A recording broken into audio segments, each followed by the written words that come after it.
right, good morning class. Today we're going to talk all about time, and I'm going to start by showing you a video, so please direct your attention to the computer. Do you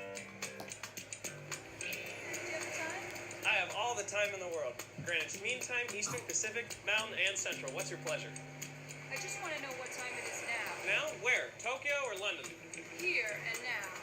Oh, 10:40, 03, 04, 05, 06, 07, 08. Thanks. I love time. It's so timely. You got a sec? Let me tell you something about time. Time has always been with us since the beginning of time. Time may seem like it's moving slowly when we're waiting online. Or time may seem like it's flying when we're having fun, but that's only the way we feel. Awesome. So we'll finish that video a little bit later on, but I want to show you a bit of it. So he said it in the video. He was talking about how time has always been with us, and we use time every day. So for an example, Kim, what time is it right now? I don't even know. 8:32. 8:32. Exactly. Do you guys agree with Kim? Mm-hmm. Yeah, It's pretty I dang do. dark, so I agree. Thank you, yes. And what did you do to figure out the time? What did you look at? I looked at a clock. You did look at a clock. Awesome. So in the video, he had all these watches on his arms, and they were from all these different countries. So it's different time in every country, but we all still use time, so that stays the same. So we're going to review our objective really quick before we dive into our really fun book.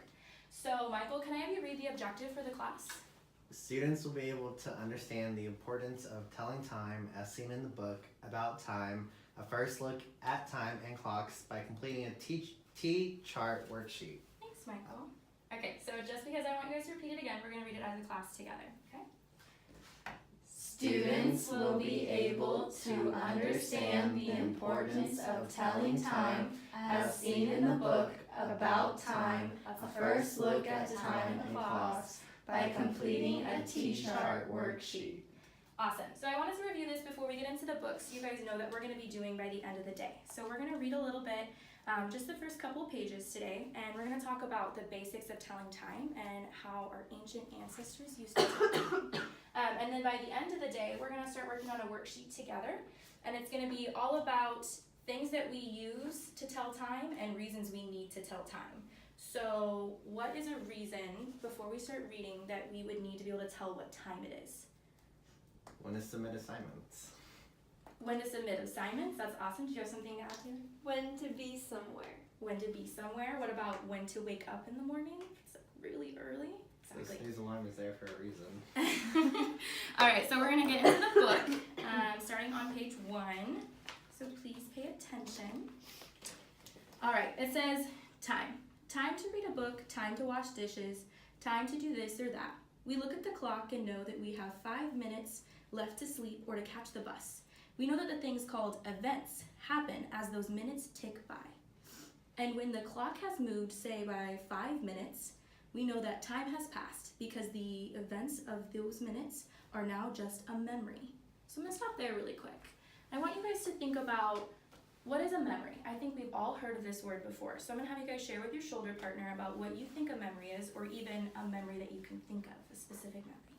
I think a memory is a I thought. had pancakes this morning, that's a memory.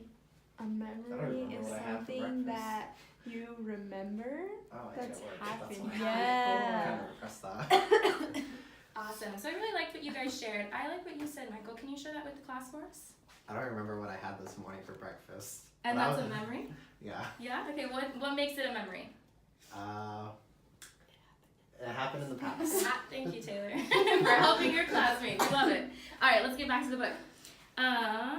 Okay, simple enough. The clock sweeps ahead and everything left behind tumbles down a drain pipe from the here and now into some mysterious place called the past. All right. Well, maybe it's not all so simple, but let's take a closer look at this idea we all must live by, time. Do you guys see this little watch? Mm-hmm. That's how we tell time, right? Time waits for no one. Time flies. Time is on my side. We have all probably heard some versions of the many old sayings about time that abound, and that's because it's a topic people frequently think about. No surprise there. Time for most of us is the organizing principle in our daily lives, and its passage sweeps us from cradle to grave. It's not all really possible to ignore time or its effects on us. So I also want to stop again, and it says that time is the organizing principle. Do you see that? This is the organizing principle. So I want you guys to talk with your table group about what is an organizing principle. And it might be kind of hard, so just do your best and we'll come back and we'll talk about it as a class. But just see what you guys can think of right now. I think. I'm barely organized. You should see my room. So let's break it apart then. What does it mean to organize?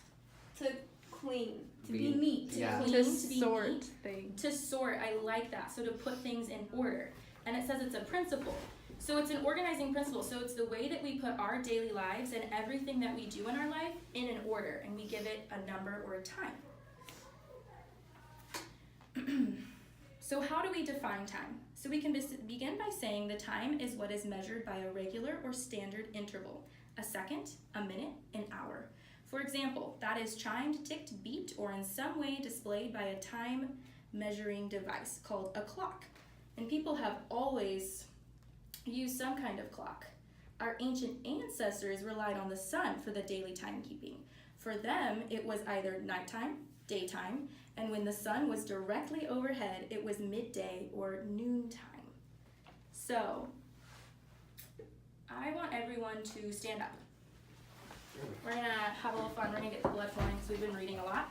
I want you guys to do a stand-up, hand-up, pair-up, and that means that you're gonna walk around the class with your hand up for a little bit of time, and when I say stop, you're gonna high five the partner that's closest to you, and then whoever has the longest hair is gonna share first about what our ancient ancestors used to tell time, and then the other person is either gonna agree, and they can disagree, but you have to give reasons why.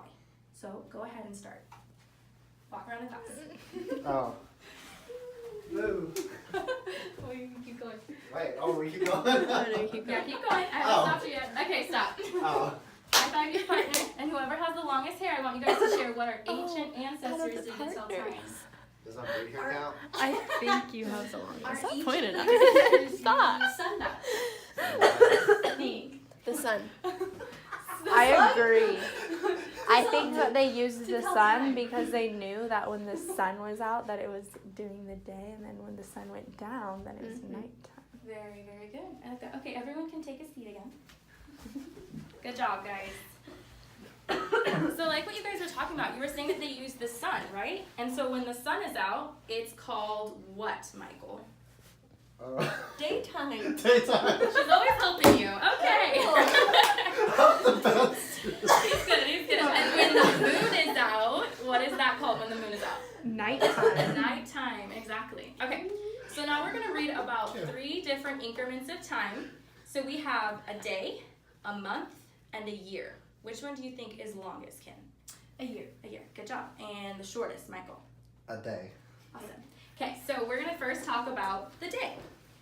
It says, each day, a 24-hour period, the Earth makes one complete spin or rotation on its axis, an imaginary spindle running through the north and south poles. The Earth's eastward spin brings about day and night. So it's saying that the Earth does one full spin every day, right? Okay.